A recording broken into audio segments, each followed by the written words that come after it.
I'm so happy today kasi masarap yung pagkakaluto ko ng tinola and binagoongang manok sana sasabihin ko. And binagoongang baboy. Annyeong! Hi everyone! Welcome back to my channel. This is Pinay Mom in South Korea and this is a day in my life. Yay! Magluluto ako ng Filipino food for my Korean family kasi si Alex uuwi daw tonight. That's why I'm happy. Makakapaghanda ako ng Filipino-style dinner for the whole family. Ang una kong lulutuin is binagoongang baboy. Actually, matagal na akong may cravings noon. Hindi ko lang naluluto kasi nga ayaw nila nung amoy. Hindi lang ako makapagluto kasi wino-worry ko yung amoy ng bagoong alamang. Pero, pagbibigyan ko na ang sarili ko and gusto ko ding ipatry sa Korean family ko ang binagoongang baboy.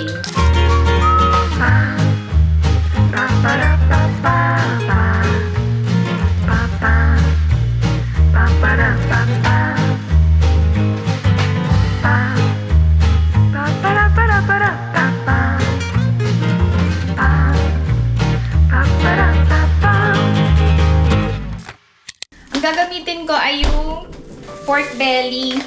Aside from binagoongan, magluluto din ako ng tinolang manok kasi nagpunta kami sa farm and nakapagpitas ako ng dahon ng sili para may ibang ulam kapag ayaw nila nung binagoongan.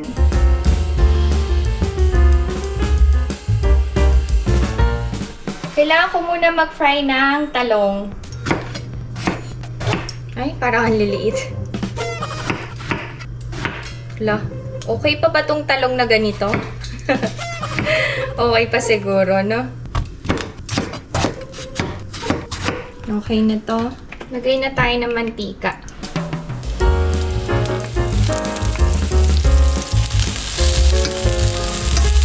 Kayo, anong dinner nyo?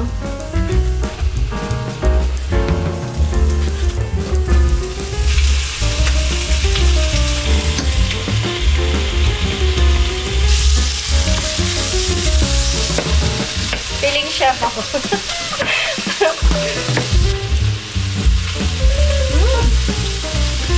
Cherry tomatoes ang gagamitin ko.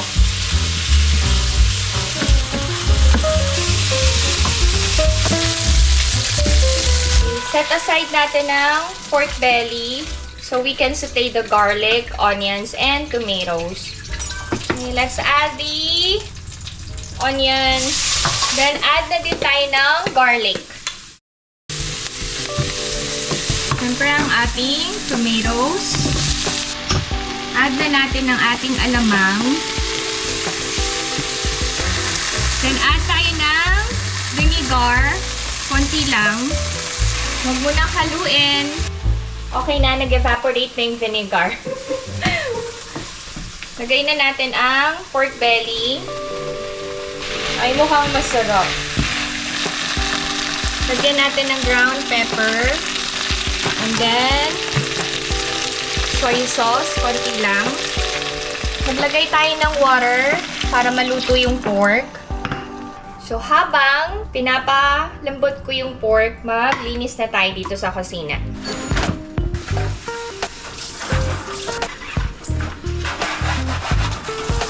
After work ko na lang lulutuin yung tinola. Bibili pa ako ng chicken. Gusto ko sa tinola yung maraming bawang. Okay, done ang paghuhugas. Set ko ang timer. 20 minutes. Tapos ako ngayon ay magtatapon ng food waste. Samahan nyo na ako. Safe naman iwan ng induction. Naka-timer. And low heat lang. Bawasan ko pa nga. Diyan lang naman ako sa labas. Ito ang aming card for food waste. Let's go to netizens. Maayos na ang bahay. Maaga ako naglinis. Ang aking bike, gagamitin ko na din yan. Kailangan ko lang ipa-adjust yung brake. Ay, ang ganda ng panahon. It's a lovely day today. Mga dahon, naglalagas na.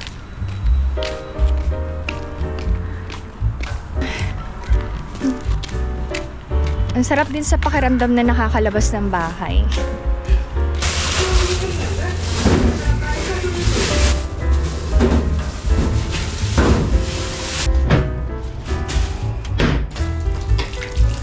Okay, done. Uwi na tayo. May niluluto pa ako eh.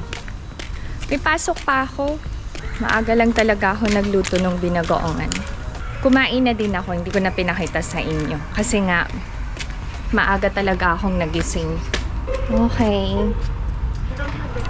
Meron akong schedule sa derma today. Actually, okay na yung mukha ko, pero pamparelax din kasi yun. Kaya, I regularly go to my dermatologist.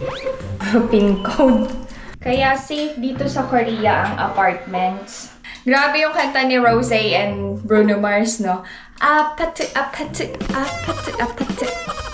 Apartment kasi yon, pero sa Korea, ang tawag sa apartment ay apate.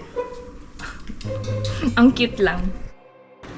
Habang inihintay kong maluto ang binagoongan, preserve ako ng spring onions. Galing to sa farm. Madalas din gamitin ang spring onions sa pagluluto, lalo na sa paggawa ng side dishes. Aside from spring onions, may Welsh onion din. Kailangan ko din to i-preserve para hindi masira.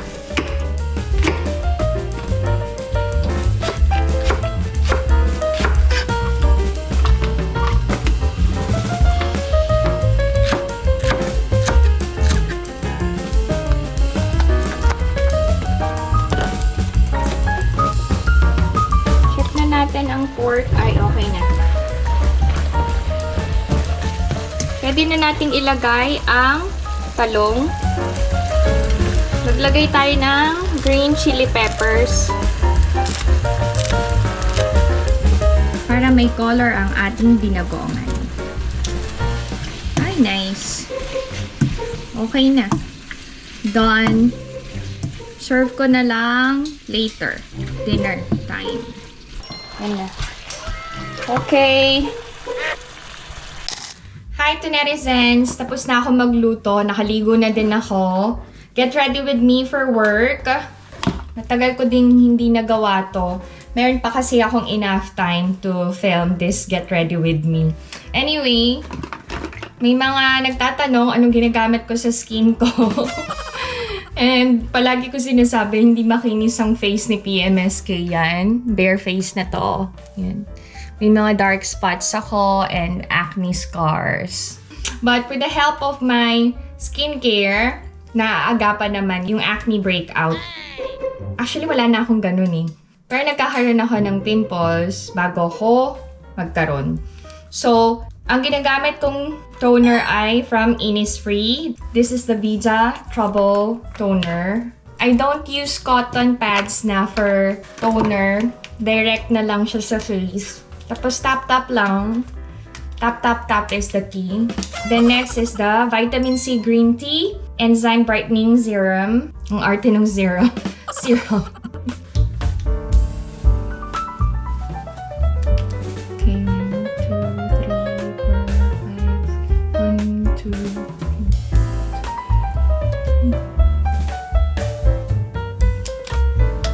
Okay, na-absorb niya na. Then after, ito yung pinaka-moisturizer ko sa daytime, Bija Zika Balm X. Ang Bija line ng Innisfree ay good for sensitive skin yung may mga acne and pimples, yan.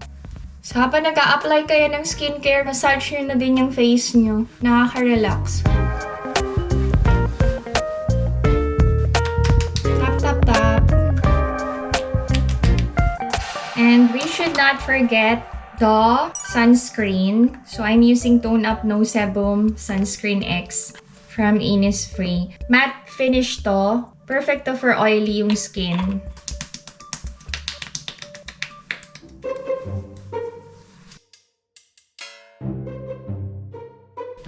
Maglagay na tayo ng simple makeup after ng skincare routine. So, ang ginagamit ko is yung No Sebum Powder Cushion. Pag No Sebum kasi, perfect siya for oily skin. Light makeup lang. Hindi ko nakakapalan yung foundation ko. Kasi buburahin ko din naman mamaya. May derma ako eh. May mga times nga na tinatamad na akong mag-makeup. Yung sunscreen lang, sapat na. Tapos naglalagay ako ng blush on, lipstick, kilay, and mascara. Done. Ganun na. Kinakatamaran ko na yung paglalagay ng foundation. Alam nyo, kahit manipis lang ilagay nyo na foundation from Innisfree, full cover pa rin. Ayan o. Diba? And then, I'm using Studio Perfect Powder Foundation from MAC para lang maiwasan yung pamumuo ng foundation. Tapos itong Auto Eyebrow Pencil from Innisfree din. Anong shade nito? It's number 6. Binabagay ko kasi sa color ng hair ko. Yung shade ng kilay ko. Oh, okay na ba? Okay na. Tapos, ano ba ilalagay natin? May pagka-pink yung shade na gagamitin ko. Eyeshadow. Isang shade lang. Para lang may kulay yung mata. Hindi ako magaling eh. Sa eyeshadow. Ito ring mascara from Innisfree din. Pati itong curler ko. Innisfree din. Tapos, kaka-vlog ko, no? Late na naman ako. Char lang. Okay. Tapos, yung blush on na. I'm using Cheek Pop Blush Pop. Number 14, Heather Pop ang shade niya from Clinique. This one. So, parang gusto ko yung parang natural yung pagka-pink ng mukha. Ganito yung ko, pagka-apply ko. Sa bridge ng nose. Sa chin. Ang lipstick ko ay from Dior. Ang gagamitin ko is Dior Addict 659. Okay na. Ayan. Gamitin ko pala tong nabili ko na makeup fixer from Olive Young.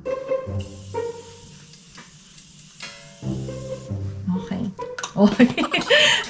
May nadagdag tayo sa Get Ready With Me. Itong spray na to. In fairness ang ganda. Don't forget to apply serum sa hair. Pag nagpa-magic volume kayo, expect nyo na matrabaho yung pag-set ng hair. Kasi, hindi nyo na hayaang hindi maganda yung pagka-volume ng hair nyo, diba? So, matrabaho din. Pag medyo dry na yung hair nyo, mag-shift kayo sa cool ng dryer, saka nyo i-set up yung volume ng hair.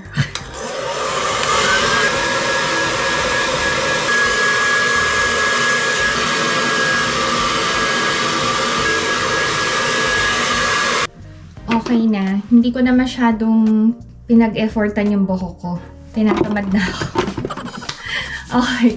Tapos, after nyo mag-dry and iset yung volume, mag-apply ulit ng serum para sa final touch ng hair. Yan. Tapos, pag tamad naman talaga kayo, pwede nyo namang hayaan na lang na basa yung buhok nyo. Pero ang gagawin nyo daw is i-curl nyo. Ganyan. Tapos, hayaan nyo nang matuyo. Tapos, naturally, lalabas yung volume. Okay. Done. Maghugas lang ako ng kamay kasi nag-apply ako ng serum. Nakaka-dry kasi ng kamay ang chemical. Siyempre, kailangan natin ng accessories. Mag-necklace tayo. And then, earrings. Tapos, rings. Madami ako magsingsing. Nakahiligan ko yung pagsisingsing. Sorry naman. Meron kasi nag-comment. Bakit daw ang dami kong singsing? Bakit? Hindi ba pwede? Buti nga, itong mga ganitong klase lang ng accessories yung ginagamit ko. Hindi ako mahilig kasi talaga dun sa yellow gold, yung mga 24K. Pang investment lang talaga yun for me. Kaya ako bumibili. Okay na. This one is from Esprit. Ang perfume natin today is Burberry Brit Sheer. for... Ewan ko. Ang hirap basahin kasi naka-Korean. Tinapon ko na yung box. Bridge shear to. And then, we're ready to go to netizens. Simple lang ang ating OOTD today. Kailangan ko ng panyo. Ang mga panyo ko nagmamatch kung ano yung suot kong damit. So, since may blue ang aking damit, may touch ng blue ang aking hanky. Pati medyas ko. Since ang aking inner ay may shade ng gray, ang aking medyas ay kakulay niya. O, diba? Yan, magme-medyas na tayo to netizens. Okay ba? Sabi nyo, okay. Okay. Tapos, dahil nga autumn na, layering ang aking OOTD. Meron tayong cardigan. Okay, this is the OOTD. Ang aking sneakers ay from Tommy. Bag from Joy Grayson. Knit from Uniqlo. Ang aking top ay from Top 10. Pants ay from Top 10. Ang aking, ano ba to? Sando ay from Try. Galing kay Omani. Okay, let's go to work to netizens!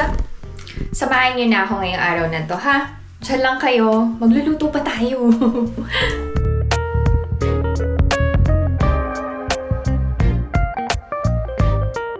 Work, work, work to netizens! High five, Chayan. High five! Okay.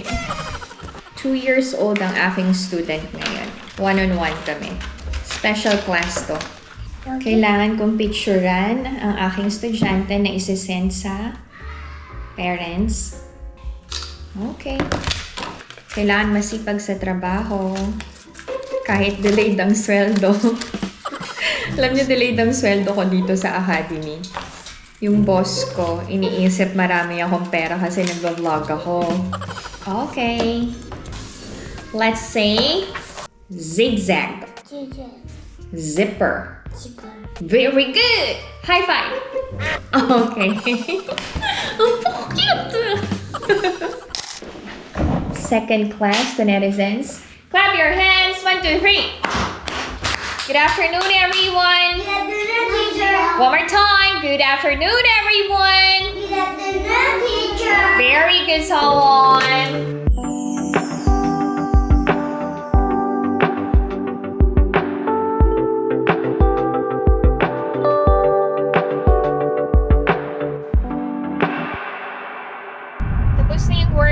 Thank you, Lord, nakaraos ako ngayong araw na to together with my students. Papunta ako ngayon sa Yonde Outlet kasi ibabalik ko yung sapatos na binili ko last time. Hindi bagay dun sa dress ko. Pwede ba yon? Yes, pwede namang i-refund. Pwede ring ipalit. Pero i-refund ko na lang. Ito yon from Dax. 198,000 won yung bili ko. Ibabalik ko. Sinukat ko pag uwi sa bahay, paired with the dress that I bought. Kaya lang di sila matchy-matchy. Samahan nyo na ako sa Yonde Outlet to netizens. Saglit lang tayo dito. Dito na tayo. Nasa second floor ang Dax.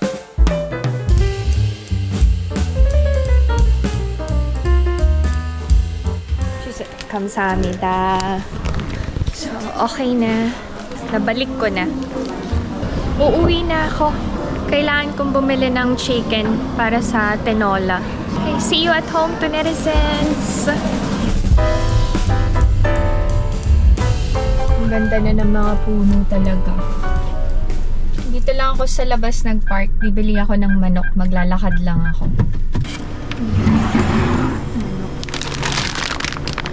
Magluluto ako ng Philippine-style spaghetti. Kamsahamnida. Annyeonghaseyo. Bilan ko lang ng tangerine si Ina. Meron tinda 5,000 won lang. Ito na.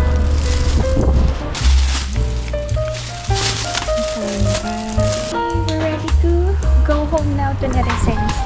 Nakabili na ako ng kailangan kong bilhin.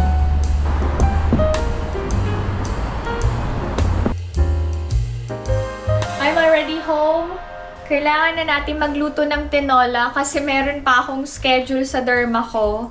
Tapusin ko nang muna yung mga kailangan kong tapusin dito sa bahay bago ako umalis. Anyway, madali lang naman lutuin ng tinola. Frozen ang aking ginger and sayote. Nabigay sa akin ni Manong Ronnie and Ate Reggie. Igisa ko yung bawang, sibuyas, ginger, and yung chicken din. Isi-sear ko. Lagay na tayo ng cooking oil. Unahin natin yung onions. Prepare ko na din ang garlic. O, iba ng garlic. Lagay na natin lahat. Para healthy. Lagay na natin ang garlic. Then, we can add the ginger na. Then, lagay na natin yung chicken.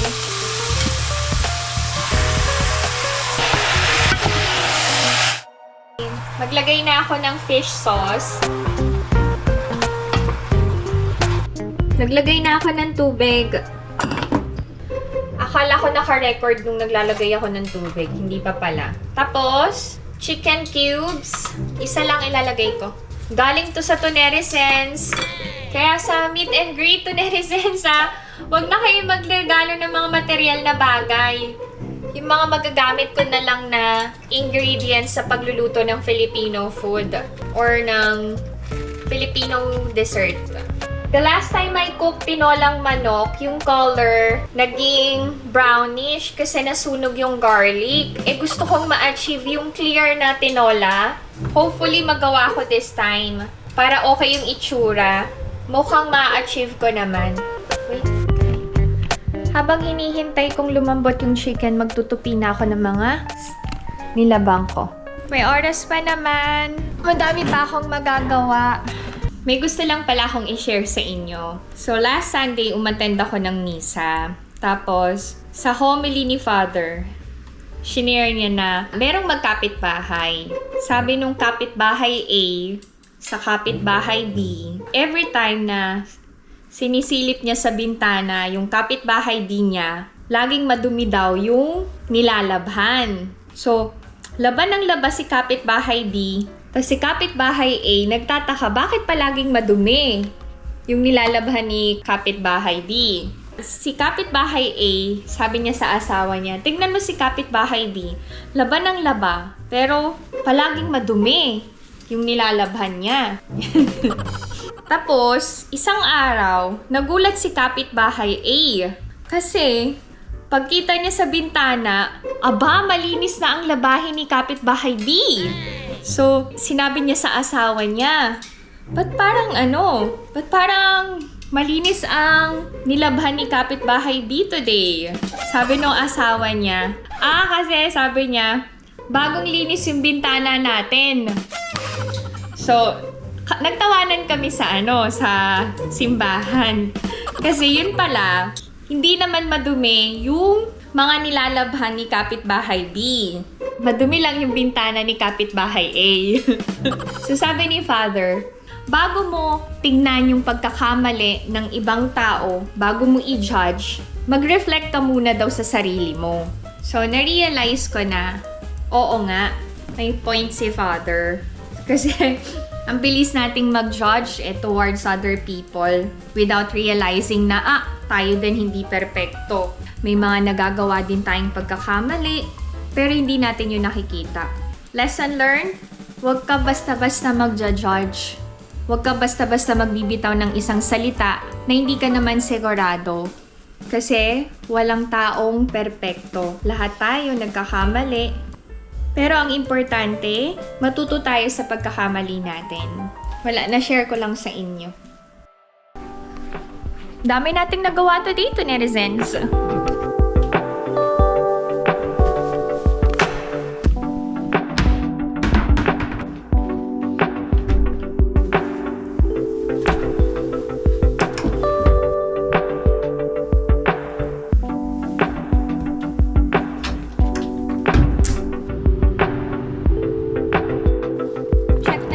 Chicken.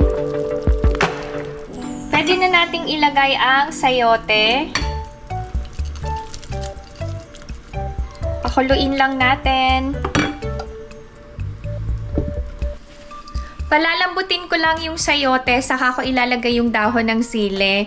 Meron na lang akong 10 minutes para get unready. Kailangan kong burahin yung makeup ko and pupunta na ako sa dermatologist. Hindi ko na kayo isasama doon to netizens. Mamaya na lang, sumabay kayo mag-dinner sa amin, ha? Diyan lang kayo to netizens. Achieve ko ang clear na tinolang manok this time. I'm so proud of myself. I'll show you. O, diba? Mukha na talaga siyang tinolang tinola. Tinolang hindi nasunog. Nakalimutan kong lagyan ng paminta. And ilagay na natin ang dahon ng sili. Ay, ang ganda ng tinola. Perfect. Lagyan ko din ng sili. Tadang! Ganda ng tinola! Yan ang aming ulam. Filipino-style dinner again. Ang perfect ng tinola ko. Clear ang sabaw. Nakakatuwa. Tikman ko nga yung tinola ko. Uy, grabe. Ang sarap ko nang magluto talaga. Ang sarap. Nakakatuwa. Ay, lakas makaano. Gain ng weight. Konti lang rice. Tikman ko yung binagoongan ko. Ang sarap din ng binagoongan. Uy, ang sarap. Seryoso. Ang galing ko na magluto. Nakakatuwa. Hindi ko magugustuhan ni Alex yung binagoongan.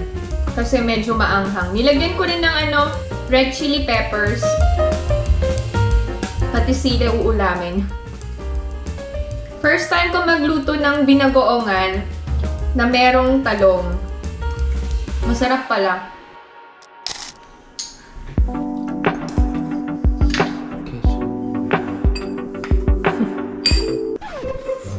아무이 인지 마사랑.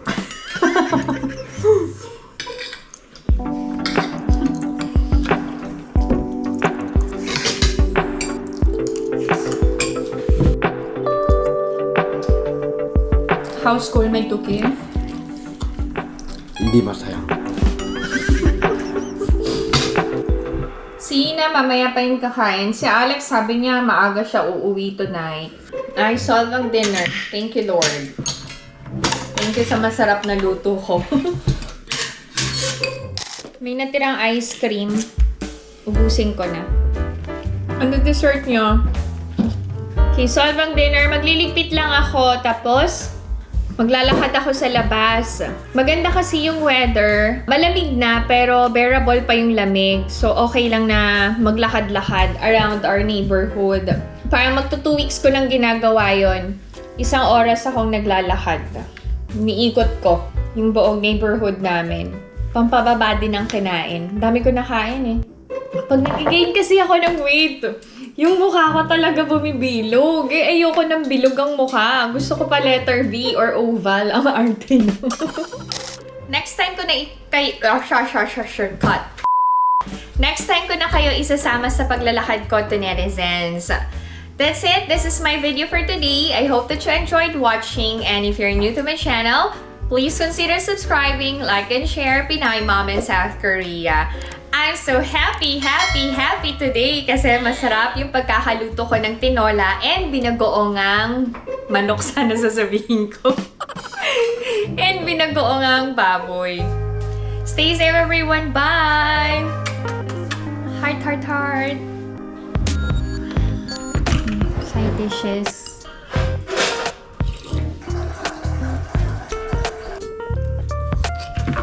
Okay lang.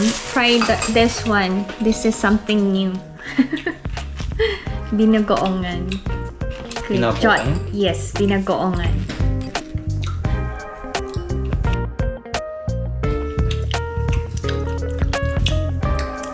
괜찮아? May tinola. 맛있어.